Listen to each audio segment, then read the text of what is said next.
Let's start by installing Blender. First, open a search engine and type in Blender install to find the official installation page. On the page, you'll see a large blue button in the center. Clicking this will start downloading the installer. However, before you proceed, make sure to select the correct operating system for your computer from the menu below. Once you've selected the appropriate OS, the download will begin automatically. After the download starts, you may be redirected to a donation page. If you'd like to support Blender by making a donation, you can do so from this page. That said, this step is completely optional and you can simply ignore it if you prefer.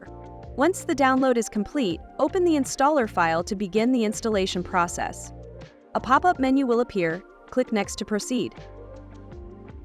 You'll then see a license agreement. If you agree to the terms, check the box at the bottom left and click Next.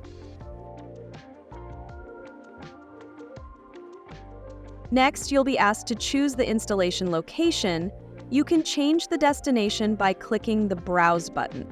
However, unless you have a specific reason to install Blender in a different location, it's fine to leave it as the default. Click Next to continue. On the next screen, click the Install button to begin the installation.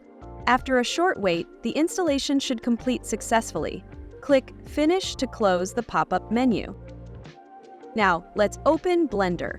Use your computer's search bar and type Blender 4.3 to find the application.